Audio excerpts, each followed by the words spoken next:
اور اس لیے جو ہے وہ SOPs کا احتیاط کریں، ماسک بھی پہنے رکھیں اور کچھ مناسب فاصلہ بھی برقرار رکھیں۔ اللہ تعالیٰ ہم سب کو خیر و برکت نصیب فرمائے۔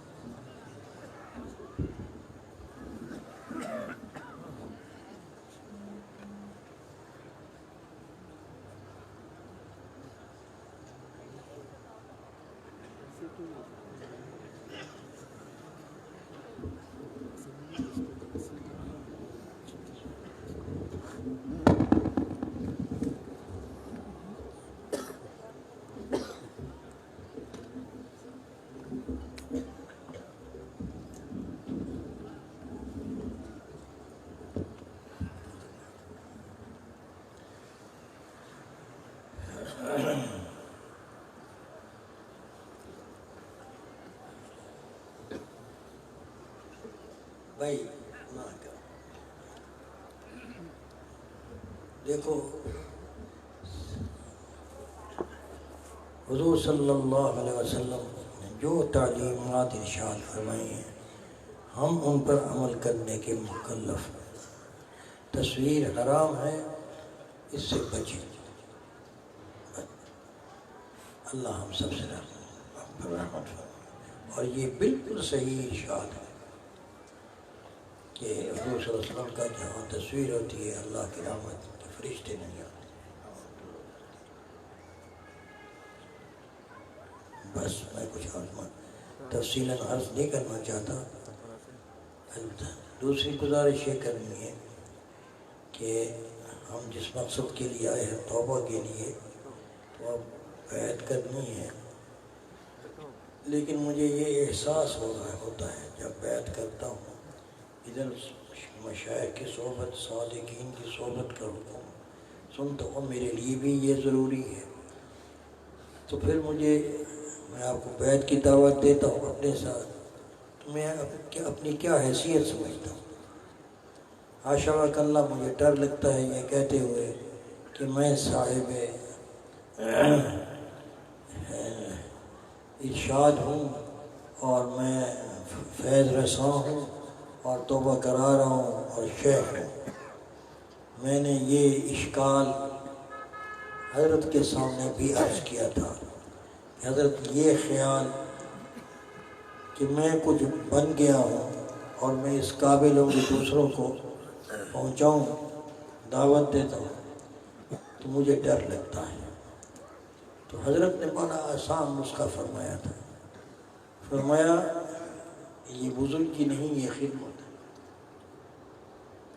بزرگی نہیں دے رہا ہوں کہ بیعت کی کا حکم نہیں، اجازت دے رہا ہوں، یہ بزرگی نہیں، بزرگ اللہ تبارک و تعالیٰ کی ذات ہے۔ ہم وہی نالائق بندے ہیں جو ہیں، لیکن یہ اگر اللہ نے خدمت کے لیے قبول فرمایا ہے اور مشائخ کا حکم ہے تو بندہ معمور ہوتا ہے، تو معمور مجبور ہوتا ہے۔ اور میرے حضرت رحمۃ اللہ تعالیٰ علیہ، اللہ ان کے درجات کو بلند فرمائے، بہت اونچے درجے کے مشائخ میں سے تھے اس دور میں۔ حضرت مولانا سرفراز خان صاحب رحمۃ اللہ تعالیٰ علیہ گوجرانوالا میں رہتے تھے، جب یہاں سے گزرتے تھے تو حضرت کے ہاں ہو کر جاتے تھے، زندگی میں بھی ہو کر جاتے تھے۔ مجھے حضرت کے وصال کی تاریخ یاد نہیں، حضرت سرفراز رحمۃ اللہ علیہ کی، تو ان کے حضرت کے بعد میں ہوئی ہے، تو بہرحال جاتے تھے۔ مولانا ان کے بڑے صاحبزادے الراشدی صاحب رحمت برکاتہم کے حوالے سے مجھے کسی نے بتایا، ان کی مہم، ان کے شاگردوں میں سے اور ہمارے حضرات بھائیوں میں سے، کہ ہمیں ہمارے والد کہا کرتے تھے کہ وقت کے شیخ عبد القادر جیلانی، سمجھو گے، وقت کے شیخ عبد القادر جیلانی رحمۃ اللہ علیہ، سمجھو یہ جو کام کر رہے ہیں معمولی شیخ ہیں۔ بہاول نگر میں ایک صاحب حضرت کے ہاں بیعت ہونے کے لیے آئے، عالم تھے اور تبلیغ میں بھی کافی آگے گئے ہوئے تھے، اور حضرت بیلوی رحمۃ اللہ علیہ سے غالباً مجاز بھی تھے اور ان کی صحبت بھی اٹھائی تھی۔ حضرت خواجہ محمد فضل علی رحمۃ اللہ علیہ کے خلفاء میں سے تھے حضرت مولانا عبداللہ بیلوی رحمۃ اللہ علیہ، تو ان کی صحبت بھی اٹھائی ہوئی تھی۔ حضرت تشریف لائے بہاول نگر میرے والد صاحب کے گھر پر، وہاں گئے تو ان کی زیارت کے لیے آئے۔ مجھ سے کہا کہ میں بیعت کی نیت سے نہیں آیا تھا، کہ بیعت میری تھی، میرے شیخ ہیں، تو لیکن جب میں آیا تو میں جب ان کی شکل دیکھی تو مجھے یاد آیا کہ میں نے حضرت شیخ عبد القادر جیلانی رحمۃ اللہ علیہ کی اللہ نے مجھے زیارت کروائی تھی، بالکل اسی حلیے میں اور اسی شکل میں میں نے ان کو دیکھا۔ تو اللہ کا شکر ہے۔ تو حضرت فرماتے تھے، اس فقیر کو فرمایا تھا کہ میں جب تذبذب میں تھا مجھے کشف نہیں ہوتا تھا، نہ اب ہوتا ہے، اور مجھے پریشانی بھی نہیں ہوتی تھی، کشف نہ ہونے پر مجھے پریشانی بھی نہیں ہوتی تھی کہ الحمدللہ کچھ نہ کچھ بزرگوں کی صحبت تھی، یہ تو مجھے تھا حضرت کا حکم ہے، میں نے کرنا ہے، کوئی تھوڑا بہت جو کچھ ہوتا تھا کرتا تھا۔ تو اس لیے تذبذب رہتا۔ تو حضرت نے فرمایا کہ حافظ صاحب یہ بزرگی نہیں، خدمت ہے، اور یہ مت سمجھو کہ یہ فقیر خدمت کا حکم دے رہا ہے، یہ حضور صلی اللہ علیہ وسلم کی طرف سے حکم ہے آپ کے۔ بس اس کے بعد پھر ہمارے لیے کوئی حجت نہیں تھی۔ تو اب وہی معمور ہوں، معمور مجبور بھی ہوتا ہے، تو عرض کرتا ہوں، اور پھر حضرت رحمۃ اللہ علیہ کا حکم بھی ہے، تو اس لیے، اور بقول خواجہ نظام الدین دہلوی رحمۃ اللہ علیہ کے، کسی نے آپ سے پوچھا کہ حضرت آپ کے پاس جو بھی آتا ہے آپ بیعت کر لیتے ہیں، جبکہ وہ بیعت تھے حضرت خواجہ علاء الدین صابر کلیر رحمۃ اللہ علیہ، وہ تو پہلے استخارہ خود بھی کرتے ہیں، دوسرے کو بھی حکم دیتے ہیں، اور آپ بغیر استخارے کے بیعت فرما دیتے ہیں، اس کی کیا وجہ ہے؟ تو آپ نے ارشاد فرمایا کہ دو وجہ ہیں۔ ایک وجہ تو یہ ہے کہ حضرت کا حکم تھا کہ جو آئے اللہ کا نام سیکھنے اس کو سکھا دو، اور دوسری وجہ یہ ہے کہ جس کو بیعت کرتا ہوں، توبہ کراتا ہوں، اس کی دینی حالت کچھ بہتر ہو جاتی ہے، تو میں کیوں محروم ہوں اس نیکی سے، یا اس کو محروم کروں؟ جب تجربہ یہ بتاتا ہے کہ دوسروں کو فائدہ ہو جاتا ہے، تو انشاءاللہ اس کے فائدہ ہونے سے مجھے بھی فائدہ کچھ نہ کچھ ہو ہی جائے گا۔ تو اس لیے اب ہم آئے ہیں، تو میرے حضرت کا معمول بھی یہی تھا، اور ہمارا یہ کام ہوتا ہے اخیر میں، تو جو حضرات بیعت ہیں اس فقیر سے وہ تازہ کر لیں، اور جو حضرات بیعت نہیں اور ہونا چاہتے ہیں وہ بھی کپڑا آپ تک پہنچے گا، پکڑ لیں، اور جو حضرات کسی ایسے صاحب نسبت شیخ سے بیعت دے اور وہ حضرت وصال فرما گئے ہیں اور ان کی تکمیل نہیں ہوئی تھی اور وہ کرنا چاہتے ہیں، تو وہ تجدید کر سکتے ہیں مزید برکت حاصل کرنے کے لیے، لیکن اس بیعت کو، نئی بیعت کو، اس بیعت کا تسلسل سمجھتے ہوئے اپنے کام کو مکمل کریں۔ ایک ایسا جائز ہے طریقہ میں، اصولوں میں یہ ٹکراؤ نہیں ہے اس میں۔ اور جو حضرات بیعت ہیں صاحب نسبت سے اور اپنے شیخ کے ساتھ رابطہ مضبوط ہے اور چل رہے ہیں، ان کو مناسب نہیں کہ کسی دوسرے سے بیعت کریں، البتہ تبرکاً توبہ کے کلمات دہرا لیں، لیکن اپنے شیخ کے معمولات کو، ان کی صحبت کو لازم پکڑیں، اور اس فیض جو کوئی فائدہ علمی یا عملی یہاں سے ہو جائے، اس کو بھی اپنے ہی شیخ کا فیض سمجھیں کہ ان کی صحبت کی برکت سے یہ استعداد آئی ہے اور مجھے فائدہ ہو رہا ہے۔ یہ توحید مطلب کہلاتا ہے، یہ اس قوم کا اصول کے اصول میں سے جو ایک کا ہے وہ سب کا ہے، جو سب کا ہے وہ کسی کا نہیں۔ بس یہ نہ آپ ہزار تک کپڑا پہنچے گا جو بیت ہونا چاہیے۔ ہاں البتہ جو ان بزرگوں، ان مشائخ سے بیت ہیں جو بزرگوں کی اولاد ہیں اور سادات میں سے ہیں یا غیر سادات میں سے ہیں، لیکن ہیں اولاد میں سے، مگر اپنے شیخ کا کے طریقے کو صحیح طور پر حاصل نہیں کیا اور وراثت کو کے طور پر وہ بیعت کر لیتے ہیں اور ہو جاتے ہیں، تو یہ درست نہیں ہے۔ اس میں بہت سے نقصانات ہوتے ہیں۔ میں نے اپنے علاقے میں ناصر آباد میں ہمارے ساتھ قریب گاؤں ہے میرے کزنوں کا، وہاں پر کچھ لوگوں کو دیکھا، ان سے پوچھا کس سے بیعت ہو؟ کہنے لگے فلاں سے بیعت ہے، اور فلاں کو میں جانتا تھا، وہ ہمارے کالج کے زمانے کے ہم سفر تھے، وہ سادات میں سے تھے، لیکن اب شیعہ ہے، پہلے تو شیعہ ہو چکے ہیں۔ تو میں نے کہا وہ تو شیعہ ہیں، تو تم کیسے بیعت ہو؟ تم شیعہ ہو گئے ہو؟ کہتے ہیں نہیں شیعہ نہیں، وہ کہتے ہیں تم اپنا مذہب رکھو، ہمارا اپنا مذہب ہے، بس بیعت ہو جاؤ۔ ٹھیک ہے، یہ درست نہیں ہے، یہ نقصان دہ ہے۔ وہ بیعت فسخ کے قابل ہے، بس کہیں بیعت ہو جائیں لیکن اس بیعت کو بیعت نہ سمجھیں، نہیں تو نقصان یہ ہوگا کہ پھر جن کے ساتھ ایسا تعلق ہوگا اور مرتے دم تک اسی پر قائم رہے گا تو قیامت کے دن اس کا حشر ان کے ساتھ ہوگا، یا وہاں ایک کھڑا ان کی مجلس میں ہوگا۔ اللہ تبارک و تعالیٰ ہم پر رحم فرمائے۔ صحیح العقیدہ لوگوں کے ساتھ ہمارا تعلق ہونا چاہیے۔ کونوا مع الصادقین کا یہ مطلب بھی ہے۔ میں یہ فقیر خطبہ پڑھے گا، آپ سنیں اور اس کے بعد توبہ کے کلمات دہراؤں گا، میرے ساتھ ساتھ دہرائیں گے۔ جی مستورات بھی ہیں، وہ بھی ان کو بھی نیت میں لے رہا ہوں، وہ بھی خطبہ سنیں اور کلمات کو ذرا اونچی آواز میں، یعنی یہ کہ اتنی آواز میں کہ اپنا کہا ہوا خود سن لیں، زیادہ اونچی نہیں، بس دھیمی سی آواز میں کہیں صحیح۔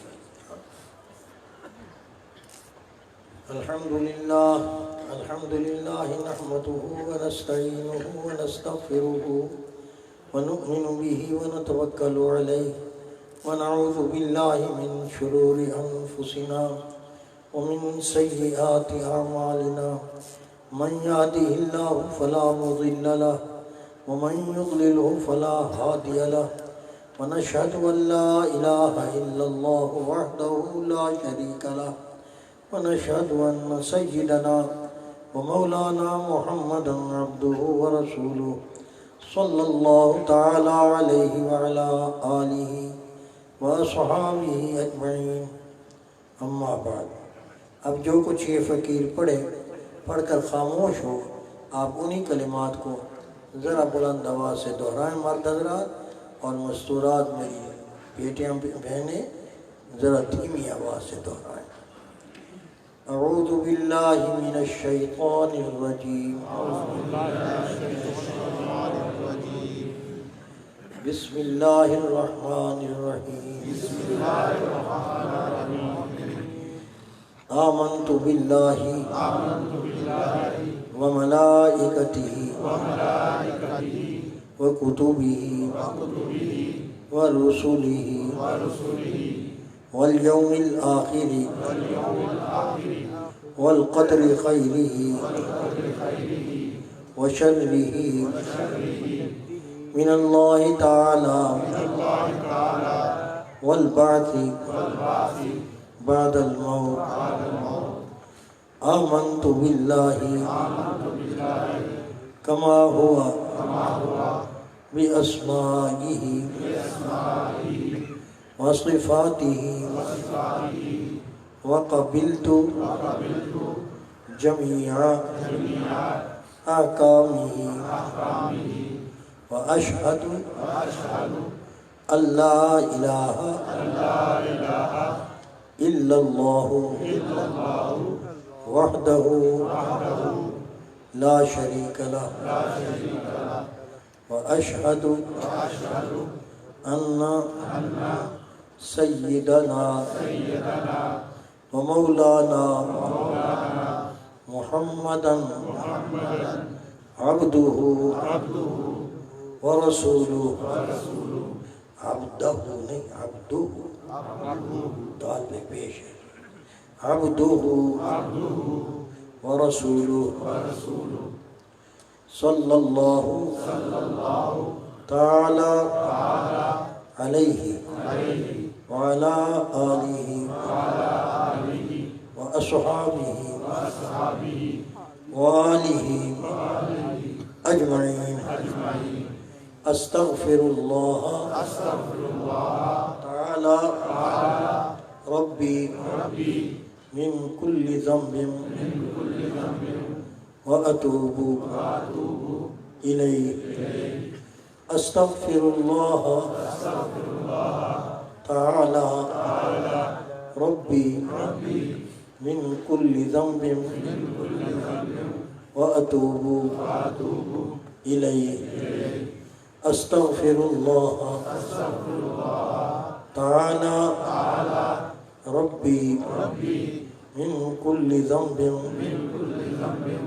وأتوب إليه یا اللہ میں نے تیرے دربار میں تمام گناہوں سے تمام خطاؤں سے سچی توبہ کی یا اللہ میری توبہ قبول فرما یا اللہ مجھے اس توبہ پر قائم فرما یا اللہ میرا خاتمہ ایمان پر فرما آمین آمین آمین اللہ تبارک و تعالی مبارک کرے اس فقیر نے آپ سب کو سلسلہ عالیہ نقشبندیہ مجددیہ علائیہ کے طریق پر آپ کو توبہ کرائی ہے اللہ تبارک و تعالی میرے حضرات کی نسبت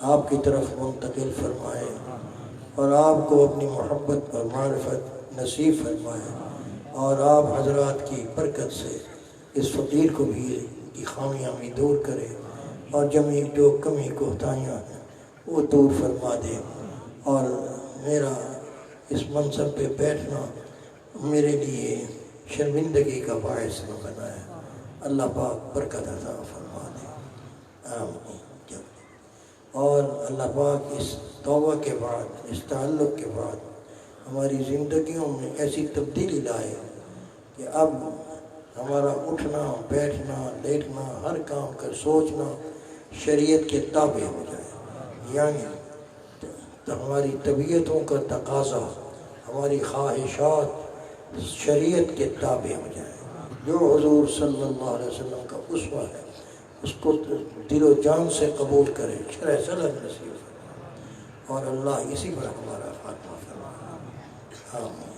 چلیں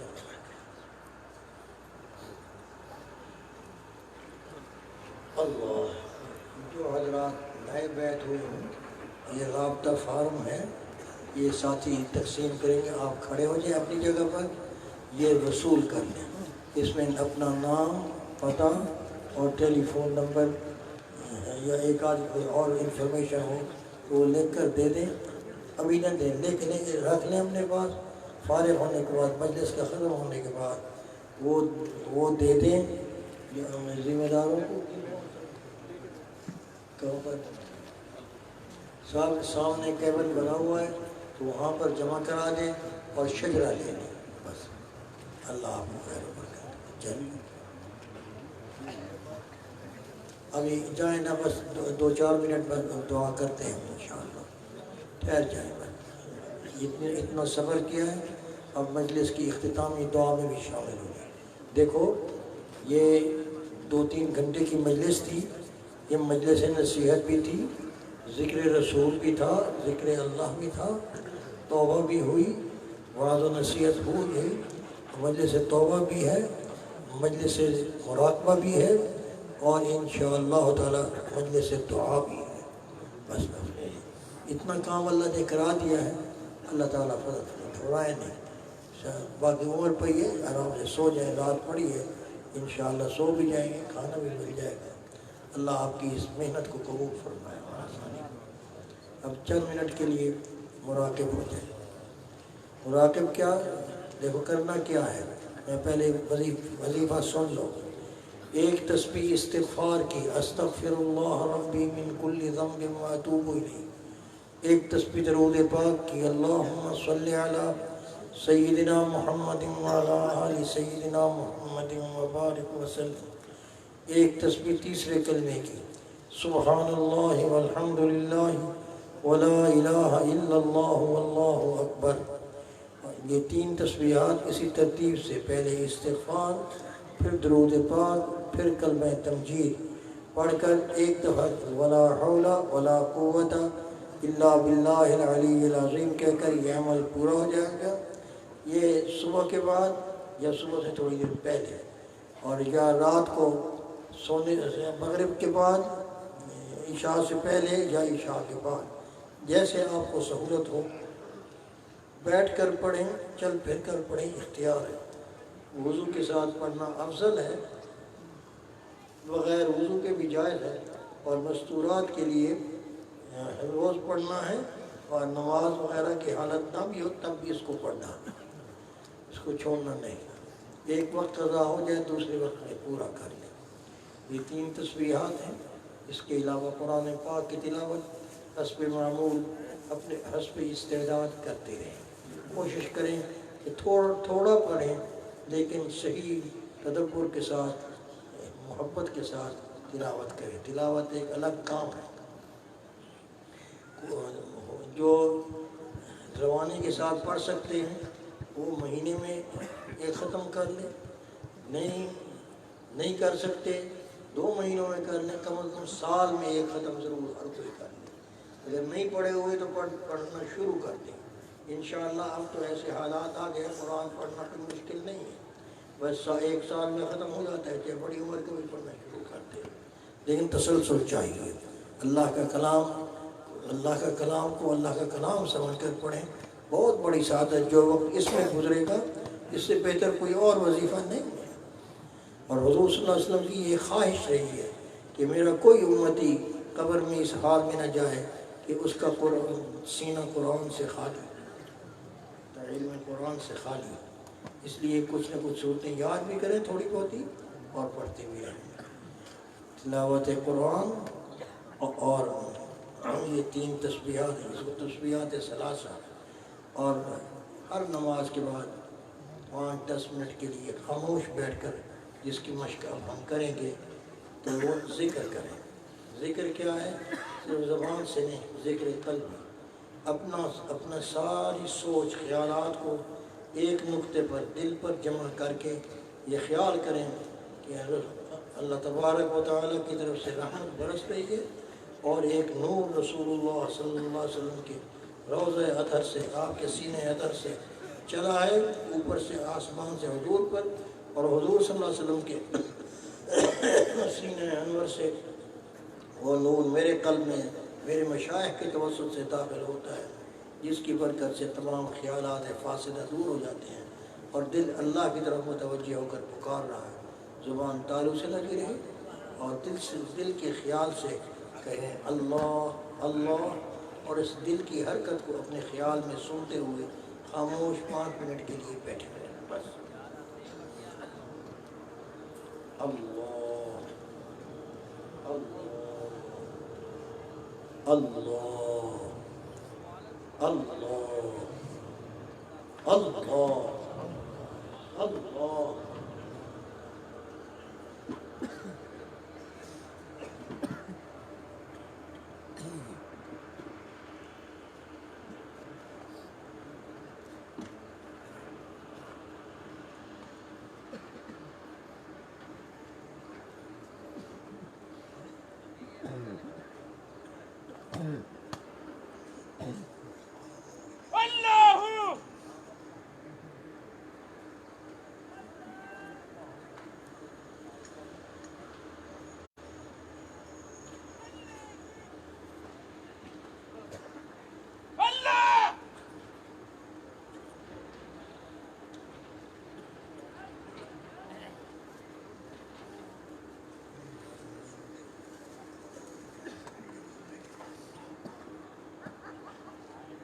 اللہ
اللہ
توحید تو یہ ہے، توحید تو یہ ہے کہ خدا حشر میں کہہ دے، توحید تو یہ ہے کہ خدا حشر میں کہہ دے، یہ بندہ تو عالم سے خفا میرے لیے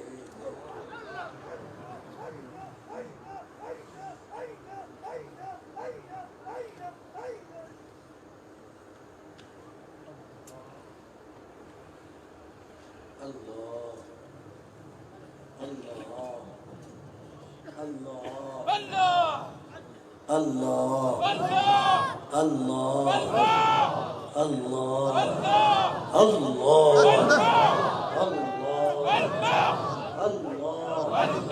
اللہ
ورسولك المرتضى طاهر قلوبنا اللهم طاهر قلوبنا من كل وصف يباعدنا عن مشاهدتك ومحبتك اللهم أمتنا على السنة والجماعة والشوق إلى لقائك يا ذا الجلال والإكرام اللهم وفقنا لما تحب وترضى اللهم وفقنا لصالح الأعمال اللهم اجعلنا من عبادك الصالحين واجعلنا من الذين لا خوف عليهم ولا هم يحزنون اللهم انفعنا بصالح زماننا وارزقنا الأدب معهم ولا تحرمنا بركتهم واجعلنا منهم اللهم لا تجعل الدنيا أكبر همنا ولا مبلغ علمنا ولا غاية رغبتنا ولا تسلط علينا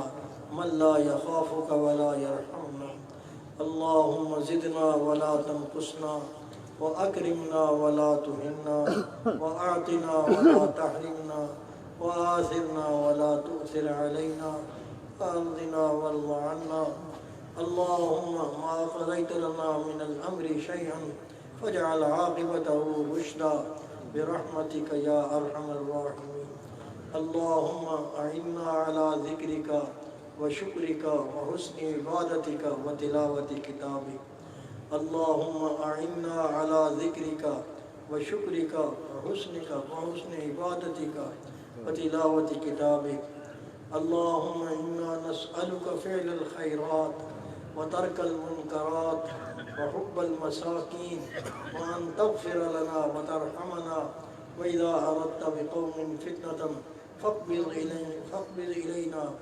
فاقبضنا إليك من غير مفتون اللهم وفقنا لما تحب وترضى اللهم لا تفرق جمعنا هذا إلا بذنب مغفور وسعي مشكور وتجارة لم تبور يا عزيز يا غفور يا عالم ما في الصدور وصلی اللہ تعالی یا اللہ ہمارا یہ تھوڑی دیر کا بیٹھنا سب قبول فرما لے اور ہماری برائیاں ہم سے دور کر دے ہم جس مقصد کے لیے تعلیم تزکیہ کے حاضر ہوئے یا اللہ ہمیں اس کی طرف آگے چلتا ہوا رکھ اور مرتے دم تک یا اللہ اس کام کے اندر ہمیں مستعد فرما اور صحیح راستے پر ہمیں گامزن رکھ استقامت کے ساتھ اور الہی ہمیں سست ہونے سے بچاؤ اللہم اقسم لنا من خشیتک ما تحول به بیننا وبین معاصیک ومن طاعتک ما تبلغنا به جنتک